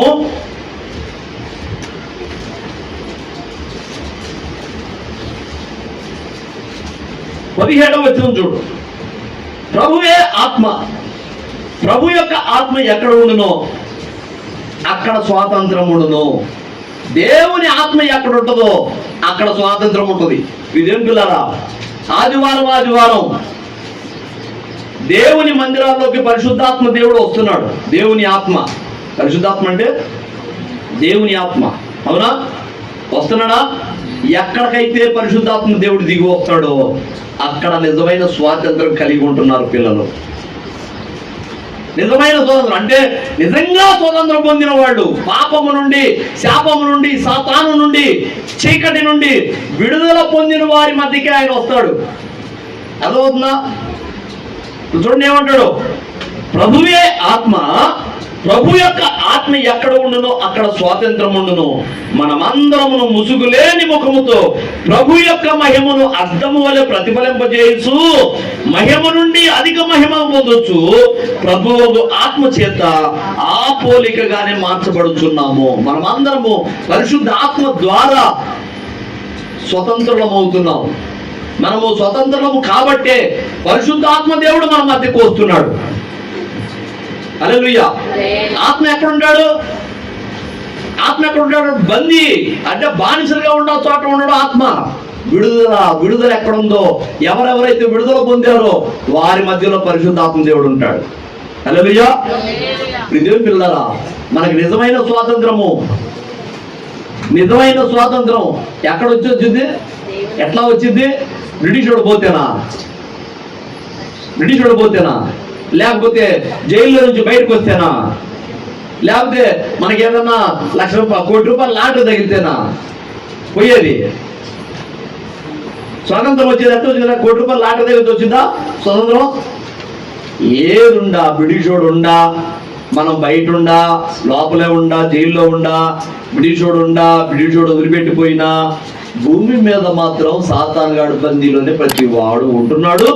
అసలు అదే నిజమైన బందీ కానా? ప్రభువు ద్వారా కలిగిందే నిజమైన విడుదల, నిజమైన స్వాతంత్రం. ఈ స్వాతంత్రము అనుగ్రహించి ప్రభువు మనకు స్వతంత్రము దయచేయుచున్నాడు. మరలా మీరు దాస్యం అనే కాడి కిందగా పోమాకండి. పోవద్దు. మరలా పాపం జోలి పోవద్దు. వాడు ప్రేరేపిస్తాడు. ఎందుకు అంటే నువ్వు స్వతంత్రుడుగా ఉండడం వాడికి ఇష్టం ఉండదు. వాడి బందీకానాన్ని నువ్వు విడుదల పొంది ప్రభు యొక్క ఆత్మచేత నింపబడి నువ్వు సంతోషించడం వాడికి ఇష్టం ఉండదు. నిన్ను మరలా పాపం చేపిస్తాడు. యవనస్తుల్ని అశ్లీల చిత్రాలు చూపిస్తూ, కామపు చేష్టలకు రేపుతూ, భయంకరమైన కార్యక్రమాలు చేసేటట్టుగా వాడు రేపుతుంటాడు. దొంగల్ని మరలా దొంగతనం మానుకొని సంఘంలోకి వస్తే వాడు మరలా దొంగతనం మీదకి ఉసిగొలుపుతాడు. వ్యభిచారం మానుకొని సంఘంలోకి వస్తే మరలా వాళ్ళని వ్యభిచారానికి మరలా మలుపుతుంటాడు. మనుషులను రేపుతుంటాడు వాడు. ఎందుకు? వీళ్ళందరూ నా దగ్గర నుండి విడుదలై స్వతంత్రులు అయ్యారు, వాళ్ళని మరలా పాపం అనే దాస్యంలోనికి నడిపించాలని వాడి ప్రయత్నం. ఎందుకంటే నేను పోతా నరకానికి నేను ఒంటరిగా పోను, వీళ్ళని కూడా చేసుకుపోతా. నాకు దక్కంది ఎవరికి దక్కనీను, నాకు పరలోకం దక్కదు. ఎందుకంటే ప్రభు రానిట్లా నన్ను తంతున్నాడు. పరలోకానికి పోతే తంతున్నాడు ప్రభు. నాకు దక్కదు, పరలోకం నాకు తెలుసు కన్ఫామ్. అయితే ఈ మానవుని మాత్రం దేవుడు పరలోకాన్ని తీసుకోవాలని చూస్తున్నాడు. నాకు దక్కందని వీళ్ళకి దక్కనిస్తానా, వీళ్ళకి దక్కనేనని మానవులకు కూడా దక్కకుండా చేయాలని వాడి ప్రయత్నం. అందుకే రక్షణ పొందిన వాడిని సైతం మరలా ప్రేరేపించి ఆ దాస్యం అనే కాడిలోకి పూయతోటి చేస్తున్నాడు. అందుకే జాగ్రత్త చెబుతున్నాడు గలతీ 5:1 జాగ్రత్త. అందుకే చెప్తుంది మరలా పాపం అనే దాస్యములకు మీరు లోబడకండి, దానికి చెక్కకండి, దానికి ఆ కాడి కిందకి పోమాకండి. ఇదేం పిల్లరా, మనకి నిజమైన స్వాతంత్రం బ్రిటిషోడు వల్ల కాదు కానీ రాదులే. కానీ భారతదేశం ఇంతకుముందు ఇది కొత్త ఏం కాదు. ఎప్పుడో చాలా క్రితం క్రీస్తు పూర్వం నుండే భారతదేశం మీద బాబరు, అక్బరు, షాజహాను, జహాంగీరు, టిప్పు సుల్తాను, వీళ్ళందరూ ముస్లిము రాజులు చాలా మంది దాడి చేశారు, భారతదేశాన్ని ఆక్రమించుకున్నారు, 100 సంవత్సరాలు పరిపాలన చేశారు, పీల్చి పిప్పి చేసి అని ఓపుతున్నారు, వాళ్ళకి కావాల్సినంత దోచుకొని పోతున్నారు. ఏంది ఇవాళ కొత్తగా బానిసత్వంలోకి పోయింది కాదు. బ్రిటిష్ వాళ్ళ పరిపాలనకు 200 సంవత్సరాలే ఉంది. అంతకుముందు మరికొన్ని 100 సంవత్సరాల క్రితం ముస్లిం రాజులు పక్క దేశాలలో వచ్చి ఆక్రమించుకున్నారు.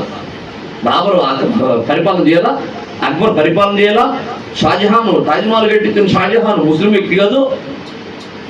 ఇతర దేశాల నుంచి వచ్చి దాడి చేసిన వాళ్ళు భారతదేశాన్ని వశపరుచుకున్న వాళ్ళే. టిప్పు సుల్తాన్ కర్ణాటకని ఏలినవాడు టిప్పు సుల్తాన్ మరి ముస్లిం వ్యక్తి.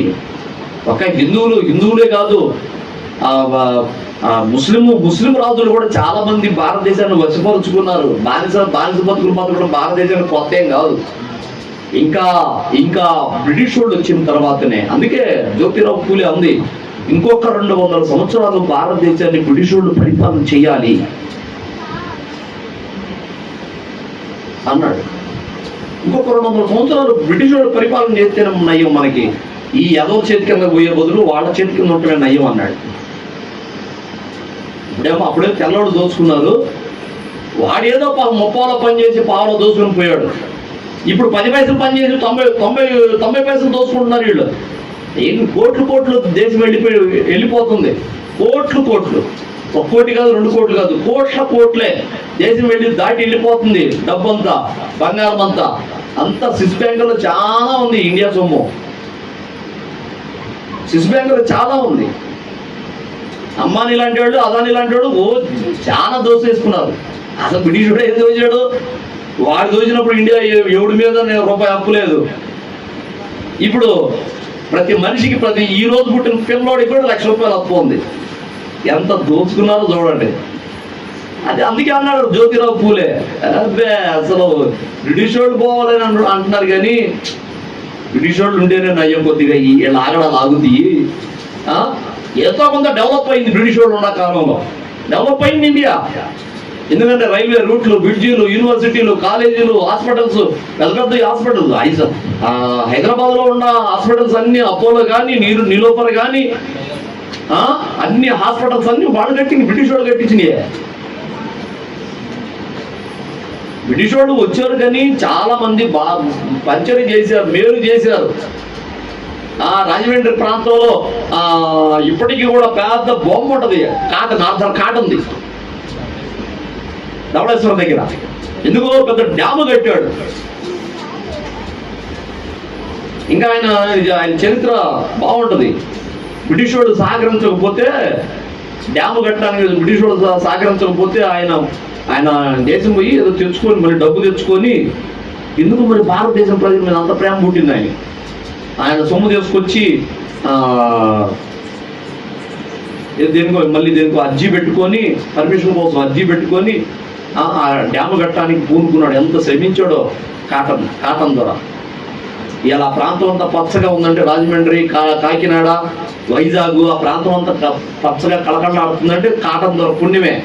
ఆ డ్యామ్ పుణ్యం. ఆయన కట్టించాడు పని కట్టుకొని. అందుకే ఇవాళ ఆయన బొమ్మ ఆడంటే ఆడ బొమ్మలు ఉంటాయి. ఆయన బొమ్మలు దేవుళ్ళకు పూజ చెప్తాడు ఆయన. మదర్ తెరీసా తక్కువ పరిచయం చేసిందా, భారతరత్న అవార్డు ఇచ్చింది గవర్నమెంట్ అప్పట్లో. ఇవాళ పనికిమాలిన మంద ఒకటి బయలుదేరి, పిచ్చి గుంపు బయలుదేరి మదర్ తెరీసాని ఎట చదువుతున్నా అంటే అసలు మన నోటితో చెప్పే మాటలు కాదు. ఆమంట 100 మంది అంట మహిళలంట ఇదే స్మగ్లింగ్ చేసిందంట. ఇడు చూసినాడు ఎదవ. అప్పుడు గవర్నమెంట్ గుర్తుపట్టలేకపోయింది, కానీ ఇప్పుడు పుట్టిన ఎదవ చెబుతున్నాడు. ఆమె చేసిన పరిచర్య అంతా ఇంత. కుష్టి వ్యాధుల్ని, భారతదేశంలో ఉన్న కుష్టి వ్యాధుల్ని వాళ్ళ కులస్తులు, వాళ్ళ కుటుంబీకులే తీసుకెళ్ళి ఊరు బయట వదిలిపెట్టి వచ్చారు. ఊరు బయట వదిలిపెట్టొచ్చు. నువ్వు కుష్టి వ్యాధి వచ్చింది నీకు, నువ్వు సమాజంలో ఉండడానికి అర్హుడు కాదు, నువ్వు ఊరు బయట వదిలేసి వస్తే పోయి వీళ్ళేంది పిచ్చి గుంపు పెట్టారు, ఎడం పెడతారు, ఏంది ఎట్లాంటి వాళ్ళకి ఎవరు ఆశ్రయం ఉంటారని ఆమె కుష్టి వ్యాధులకు అందరికీ చీమి రసిక అంతా కట్టి ఆమెకి కట్లు కడుతూ మెడిసిన్ ఇస్తూ వాళ్ళని వాళ్ళ కుష్టి వ్యాధిని నయం చేస్తూ పాపం కలకత్తా వీధుల్లో గల్లీల్లో చిన్న మురికి వాడల్లో ఉన్న పిల్లల్ని పాపం దిక్కుముక్కు లేని అనాథల్ని చేరదీసి అనాథాశ్రమాలు కట్టి హాస్పిటల్స్ కట్టి చేసిన పరిచర్య ఇటలీ కదా, ఇటలీ మనిషి ఆమె. ఇటలీ నుంచి వచ్చి ఇక్కడ పరిచర్య చేసి ఎంత శ్రమించిందో ఆమె. పరిచర్య అంత ముసలం అయిపోయింది, నాకు ఇక్కడే ఉంది, ఇక్కడే చనిపోయింది. ఇదేం పిల్లరా? అట్లాంటి ఆమెకి అప్పటి కాలం గవర్నమెంట్ మరి ఇందిరాగాంధీ హయాంలోనూ మరి అంతకుముందు నెహ్రూ హయాంలోనూ భారతరత్న అవార్డు ఇచ్చారు. నోబెల్ కూడా ఇచ్చారు. పనికిమాలుడు ఇయ్యాల కూడా పిచ్చుకు కూడా బయలుదేరింది. ఆమంటే 100 మంది అంట ఆడపిల్లలంట స్మగ్లింగ్ చేసిందంట. ఏ చెప్పు పెంటరాజు కొట్టాలో అర్థం కావట్లేదు. దేవుని దగ్గర మాట్లాడొచ్చు లేదో కానీ అనవసరంగా పరిచర్య కష్టపడి వాళ్ళ జీవితాలు త్యాగం చేసి అంకితం అయిపోతే ఇవాళ ఎంతంత మాటలు అంటున్నారంటే ఎటుపోతుంది ప్రభు మా దేశం, మళ్ళీ వెనకపోతుంది. ఏందయ్యా అసలు డెవలప్ అవ్వాల్సింది పోయి ఒక వ్యక్తి ఎవరో చెప్పినట్లుగా భారతదేశానికి చాలా దేశాలకు స్వతంత్రం వచ్చింది, కానీ స్వతంత్రం వచ్చిన తర్వాత అన్ని దేశాలు డెవలప్ అయినాయి. మళ్ళా వెనక మార్గం పట్టింది. మళ్ళీ భారతదేశం ఒకటే పతనానికి నడుస్తున్నది, భారతదేశం ఒకటే అన్నాడు. నాకు నిజమే అనిపించింది. నిజమే, ఏం డెవలప్ అయ్యింది? రోడ్లు గుంటలు పడితే పూడ్చుకుంటున్నారు అంతే. చిన్న గుంటలు పడితే పూడ్చుకుంటున్నారు. ఇవాళ ఎంత దారుణం. దాదాపుగా 25 లక్షలు 20-30 లక్షలు 50 లక్షలు పెట్టి ఒక కారు కొన్నాడంటే, కారు కొంటే 10% అంటే 40 లక్షల కారు అయితే ఇంకో 4 లక్షలు అదనంగా 44 లక్షలు కట్టాలి. రోడ్ ట్యాక్స్ 4 లక్షలు. నువ్వు ఏ రోడ్డు మీద తిరగవచ్చు ఇండియాలో. రోడ్ ట్యాక్స్ 4 లక్షలు అంటే నువ్వు కారు ఎంత రేటు పెట్టుకుంటున్నావు అంతలో 10% ఎక్స్ట్రా కట్టాలి. అక్కడ కట్టించుకుంటున్నారు. మరి ఈ టోల్ గేట్లు ఎందుకు? మరి ఎంత అరాచకము, అడిగేవాడు లేడు. ఈ టోల్ గేట్లు ఎందుకు? మళ్ళీ పోను మళ్ళీ 300, 400, 300, 400, 500 ఒక్కొక్క దానికి, ఒక్కొక్క వాహనానికి ఒక్కొక్క రేటు. టోల్ గేట్లు ఎందుకు? కారు కొన్నప్పుడే అలాంటి ట్యాక్స్ వేస్తున్నాడుగా, రోడ్ ట్యాక్స్. మళ్ళీ ఈ టోల్ గేట్లు ఎందుకు పెట్టారు? అడిగేవాడు లేడు, దోచుకుంటున్నాడు వాడు టోల్ గేట్ పెట్టి. ఇప్పుడు ప్రతి వస్తువు మీద GST 36% అంట. 36%. నువ్వు 100 రూపాయలు పెట్టి ఒక వస్తువు కొన్నావంటే 136 రూపాయలు కట్టాలి. 100 రూపాయల వస్తువుని 136 పెట్టి కట్టాలి. నువ్వు 100 రూపాయల వస్తువు నువ్వు కొనాలంటే ఏం ట్యాక్స్ రా?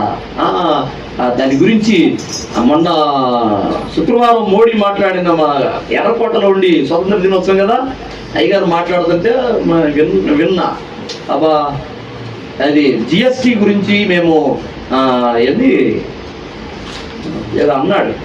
GST గురించి ఒక మంచి నిర్ణయం తీసుకుందాం అనుకుంటున్నాం. ప్రజలకు కష్టంగా ఉంది GST వల్ల, దాన్ని ఏదన్నా పునరుద్ధరించాలని మేము అనుకుంటున్నాం అన్నట్టుగా మాట్లాడాడు. అంటే వాడు పెట్టిన GST వల్ల జనానికి ఇబ్బంది అవుతుందని కొంత గ్రహింపు వచ్చింది. పోనీలే నాయన నువ్వు అదన్నా ఒప్పుకున్నావు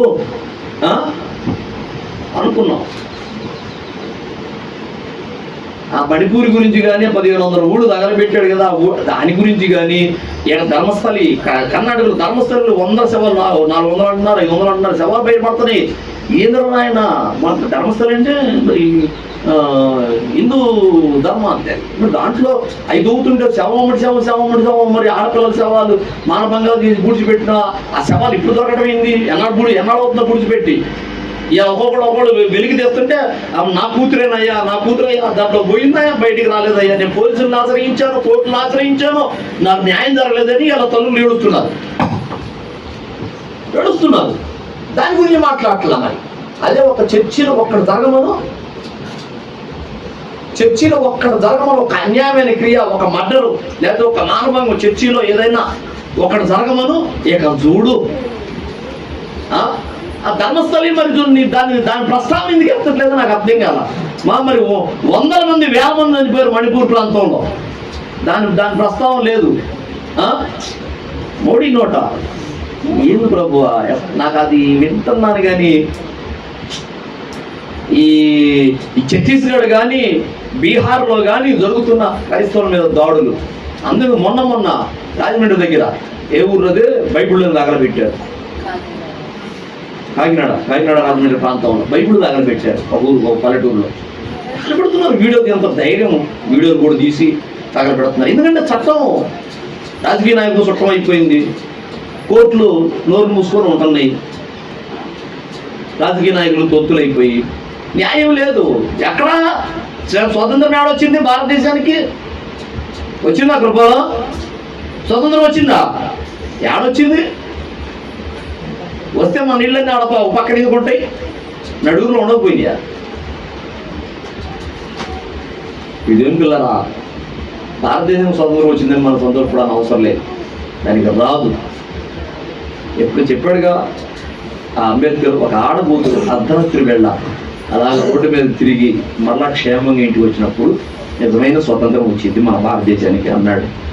నాయన అర్ధరాత్రి సంగతి దేవుడు ఎరుగు. ఇలా ఉదయం పూట కాలేజీకి వెళ్ళింది పిల్ల, సాయంత్రం 5 అయ్యింది, ఇంటికి రాలేదంటే గుండెలు దడ కొట్టుకున్నాం తల్లిదండ్రులకి. 5 దాటినా కూడా రాలేదు ఇంటికి అంటే ఏమైందో నా కూతురికి. ఎందుకంత భయం?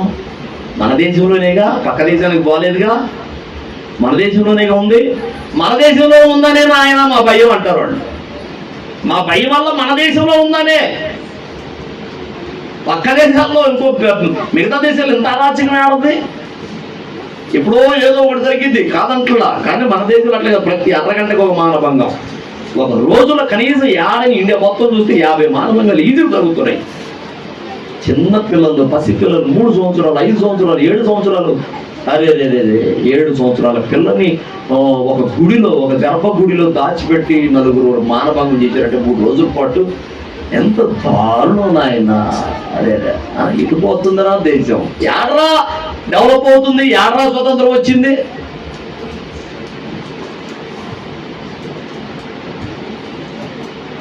ప్రార్థన చేయాలి మనం. భారతదేశానికి నిజమైన స్వాతంత్రం రావాలి, భౌతికమైన స్వతంత్రం రావాలి. ఈ భౌతికమైన స్వతంత్రం రావాలంటే ఆత్మ సంబంధమైన స్వతంత్రం రావాలి భారతదేశానికి ముందు. అనగా అందరూ రక్షణ పొందాలి. రక్షణ పొందితేనే కానీ సౌలును పౌలుగా ఎట్లా మార్చాడు ప్రభు, అలాగున అందరినీ దర్శించి మారిస్తేనే కానీ ఆత్మ సంబంధమైన స్వాతంత్రం వస్తే కానీ భౌతికమైన భారతదేశం స్వతంత్రం రాదు. హల్లెలూయా. మన భారతదేశం కోసం, అధికారుల కోసం, మంత్రుల కోసం, ప్రధానుల కోసం మనం ప్రార్థన చేద్దాం, విజ్ఞాపనలు చేద్దాం, యాత్రలు చేద్దాం. రోజు జ్ఞాపకం చేసుకోండి మీ ప్రార్థనలో, ప్రభువా మా భారతదేశం, ప్రభువా మా భారతదేశం అయ్యా. ఆడపిల్లలు బయటికి పోతే ఇంటికి వచ్చేవారు దాకా గుండె గుబేలవుతుంది ప్రభువా. తల్లిదండ్రులకి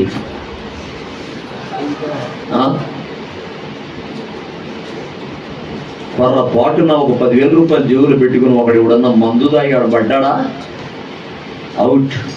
ఆ జేబులకు ఆ 10,000 ఉండవు.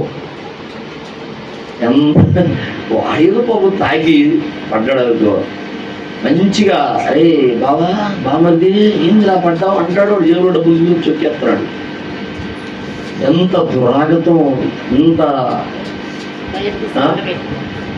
నిజం పిల్లరా. ప్రార్థన చేద్దాం మనం అందరం. తల్ల ఉంచండి, సమయం అయిపోయింది, తల్ల ఉంచండి, ప్రార్థన చేద్దాం. మనం భారతదేశం కోసం ఇలా స్వాతంత్రం వచ్చిందని స్వాతంత్రం సంబరాలు చేసుకుంటున్నాం. అట్లా పట్టుకో, మాకు షాక్ కొట్టింది. అది ఒక్కని తగిలిందంటే ఇసురు కొట్టింది. ఏంటది పేడ తీయకుండా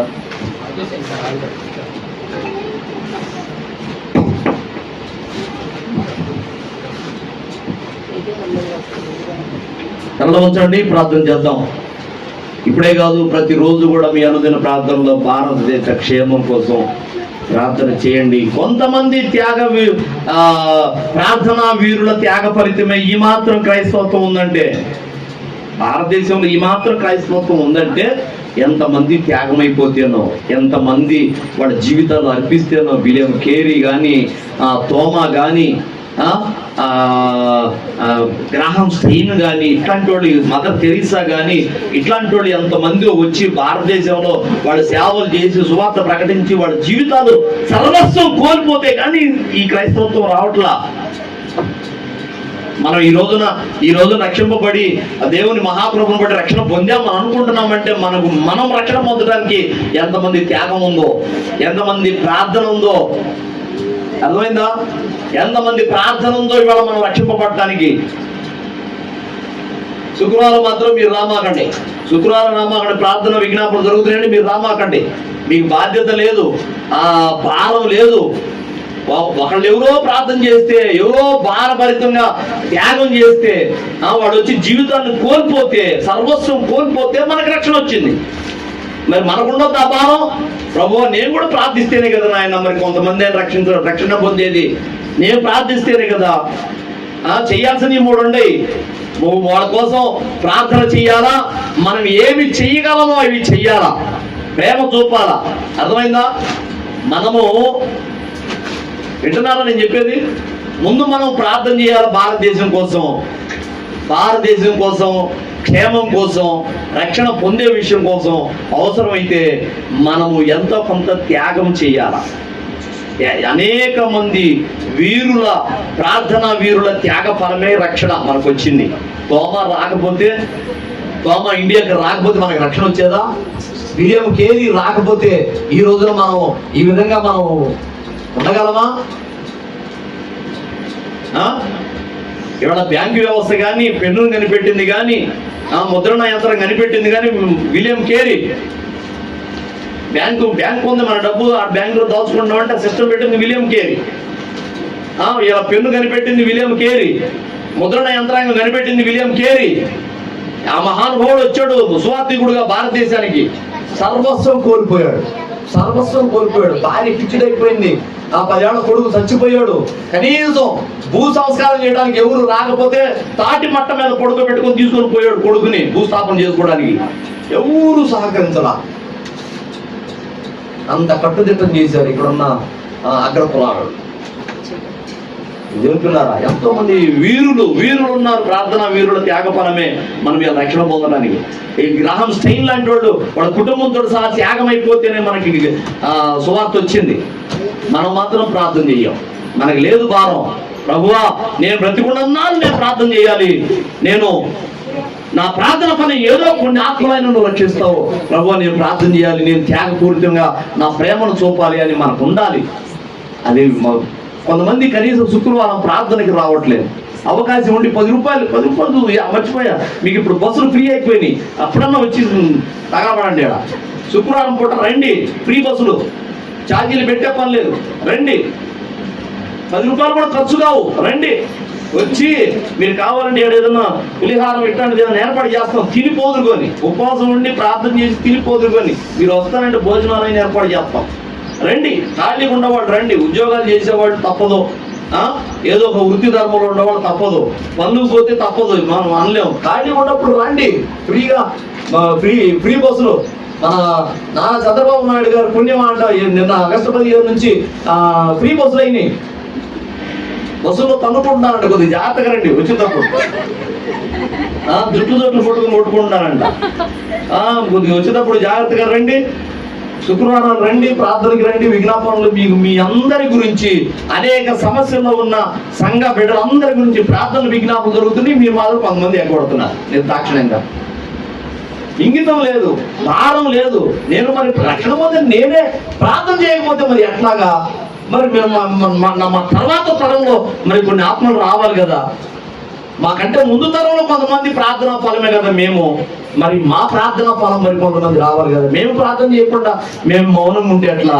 ఎంత దోషం అవుతాం ఆయన ముందు. ఆయన ముందు లెక్క చెప్పాలి కదా, కనీసం మేము చేసిన ప్రార్థన, మా కన్నీరు ఉండాలి కదా ఆయన దగ్గర.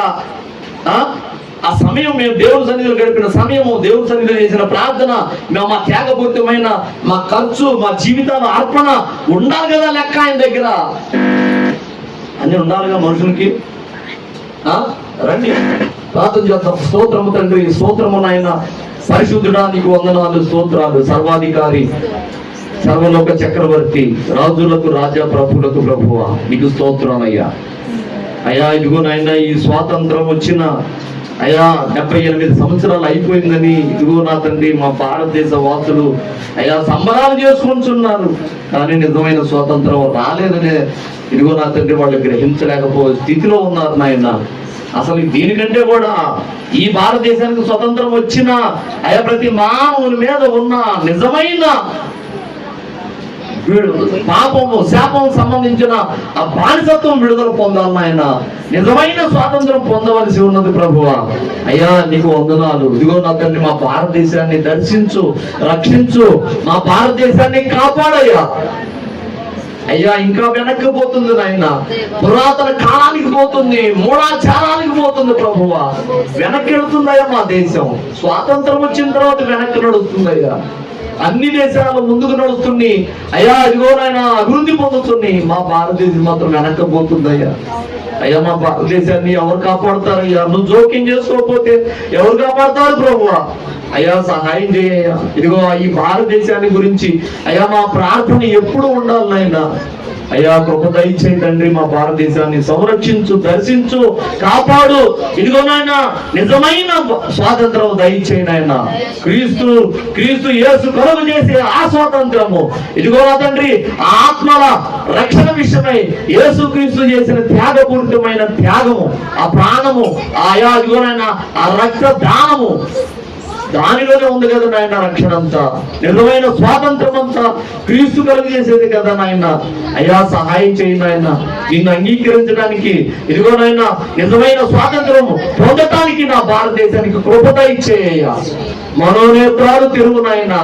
అయ్యా మూఢత్వాన్ని తొలగించు ప్రభువా. అయ్యా అంధకారంలో ఉన్నది నాయన, మరణము చివరి దశలో ఉన్నది ప్రభువా, మరణం అంచులో ఉన్నది ప్రభువా. నా భారతదేశం నశించి నాకానికి పోయేదిగా ఉందయ్యా.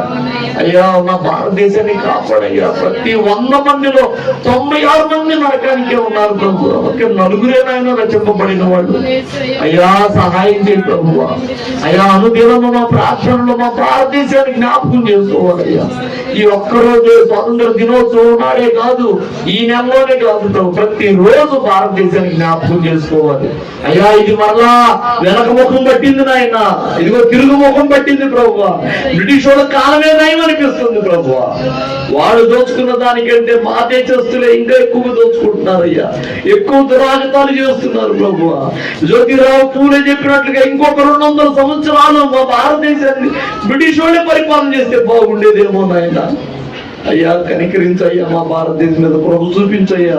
అయ్యా మా భారతదేశాన్ని మార్చయ్యా, రక్షించయ్యా. పాపం నుండి, సాతాను బందీఖానా నుండి మా దేశాన్ని రక్షించు ప్రభువా.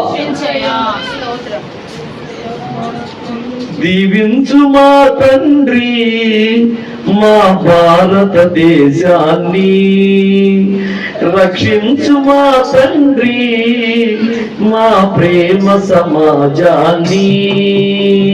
దీవించు మా తండ్రి మా భారతదేశాన్ని, రక్షించు మా తండ్రి మా ప్రేమ సమాజాన్ని. నలిగిపోతున్న నా ప్రజలు నశించుచున్న ఆత్మలను, నలిగిపోతున్న నా ప్రజలు నశించుతున్న ఆత్మలను. దీవించు మా తండ్రి మా భారతదేశాన్ని, రక్షించు మా తండ్రి మా ప్రేమ సమాజాన్ని. మద్యపానమే మనిషి ప్రాణమును బలి చేయుతున్నది, ఆలు బిడ్డల ఆర్తనాదము ఆకాశమంటుచున్నది. మద్యపాన కాలమే మనిషి ప్రాణములు బలి చేయుచున్నది.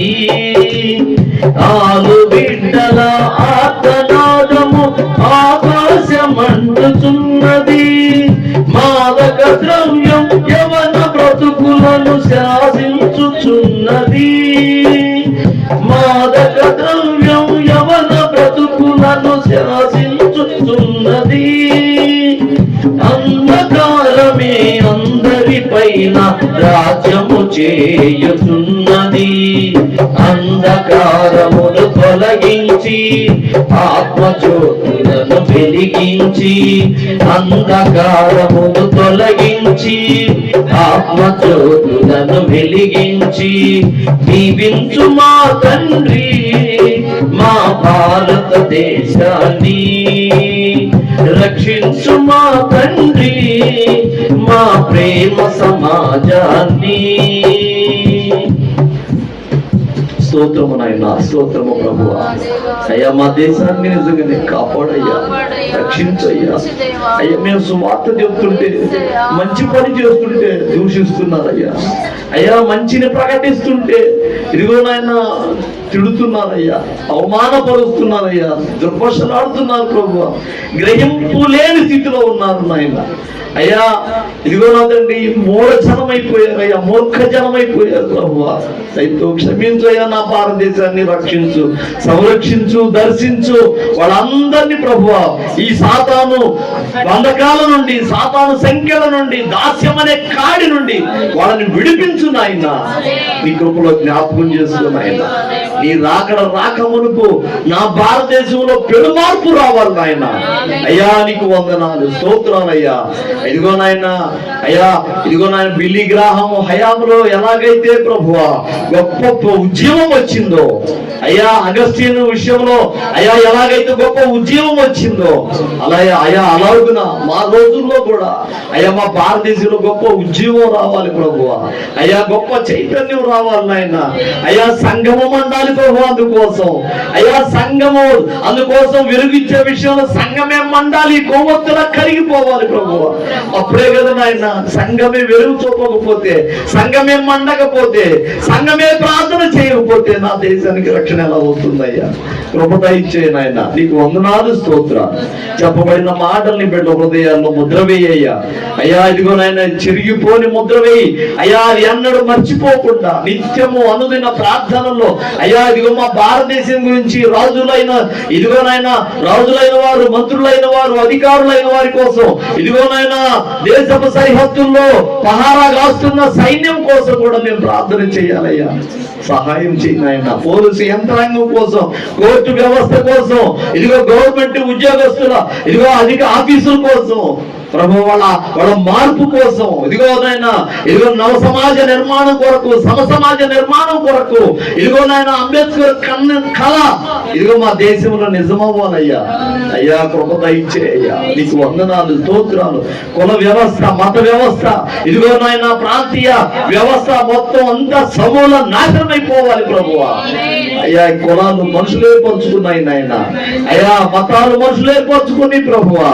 అయ్యా ఇదిగోనైనా ఆ కుల వివక్ష నుండి, మత వివక్ష నుండి, ప్రాంతీయ వివక్ష నుండి ఈ భారతదేశాన్ని కాపాడయ్యా, రక్షించు నాయన. నీకు వందనాలు, స్తోత్రాలు. ఇదిగో నా తండ్రి కూడి వచ్చిన బిడ్డలందరినీ నీ ఆత్మచేత నింపు. అనుదినము ప్రార్థన చేయడానికి కృప దయచే. ప్రార్థన ఆత్మచేత వాళ్ళని మండించు నాయన. సంఘము మండితేనే కదా నాయన సమాజం అయ్యా వెలుగొచ్చేది. అలాగను ప్రభు సంఘాన్ని మండించు. నీ కృపలో జ్ఞాపకం చేస్తూ వచ్చిన వాళ్ళందరూ ఏదో ఒక మాట అయినా వాళ్ళు మోసుకొని పోవాలయ్యా. చెప్పబడిన మాటల్లో కొన్ని సత్యాలు గ్రహించి ఇదిగో అతను మేము చేయవలసిన త్యాగపూరితమైన కార్యాలు ఉన్నాయి, ఇదిగో సాహసోపేతమైన కార్యాలు ఉన్నాయి, చెయ్యాలి ప్రభువా. మేము దడవకూడదు అయ్యా, వెనకంజ వేయకూడదు అయ్యా. శ్రేష్ఠ భక్తులు అలాగే చేశారు కదా నాయన. అయ్యా మేము కూడా అలా చేయడానికి కృప దయచేయి. మా జీవితాలు అంకితమైపోవాలి ఆయన. ఇదిగో నాయన కొవ్వొత్తుల కరిగిపోవాలి. అదిగో అందులోనే ఉన్నది నాయన ఆశీర్వాదం. ప్రభువానికి వందనాలు, కృతజ్ఞతలు చెల్లిస్తూ సంఘమంతటిని, వచ్చిన బిడ్డలందరినీ, చంటి బిడ్డలు మొదలుకొని పెద్దల వరకు అందరినీ పేరు పేరున నీ కృపహస్తానికి అప్పచెప్తూ, అనారోగ్యంలో ఉన్న వారికి విడుదల, ఆర్థికంగా నలిగిపోతున్న వారికి అయా సంపూర్ణమైన సమృద్ధి, ఇదిగో కుటుంబంలో మానసికంగా కుంగిపోతున్న వారికి అయ్యా ఇదిగో నాయన పిల్లల లేక గాని, సమాధానం లేక గాని, ఇంకా ఏ విధంగానైనా కానీ కుటుంబాల్లో ఇదిగో నా తండ్రి నలిగిపోతున్న బిడ్డలను జ్ఞాపకం చేసుకున్న వారికి నెమ్మది, ప్రశాంతత, సమాధానం దయచేయండి. కుటుంబాల చుట్టూ నీ అగ్ని ప్రకారం దయచేయండి అయ్యా. మరి కొంతకాలం నీ కోసం మేము ఏదైనా చెయ్యాలి అయ్యా. అయ్యా కనీసం ఈ ప్రాంతాన్ని, దర్శి పట్టణాన్ని మేము కొంతవరకైనా ప్రభావితం చేసే కృపను దయచేయమని, ఇదిగో మా ప్రార్థనలు, విజ్ఞాపనలు నీకు ఇంపైన సువాసన ఉన్నట్లు కృప దయచేయమని యేసుక్రీస్తు పరిశుద్ధ నామములోనే అడిగి వేడుకొనుచున్నాం తండ్రి. ఆమేన్, ఆమేన్, ఆమేన్. మన తండ్రి అయిన దేవుని ప్రేమ, ఆయన ప్రియ కుమారుడున్న మన రక్షకుడునైన యేసయ్య శాశ్వతమైన నిత్య కృప, పరిశుద్ధాత్మ దేవుని అన్యోన్యమైన సహవాసం, సహాయము, ఆదరణ, అభిషేకము మనకును సకల పరిశుద్ధులకును మన భారతదేశం అంతటికి సదాకాలం తోడుగా ఉండి నడిపించును గాక. ఆమేన్, ఆమేన్, ఆమేన్. అందరికి వందనాలు, దేవునికి స్తోత్రాలు.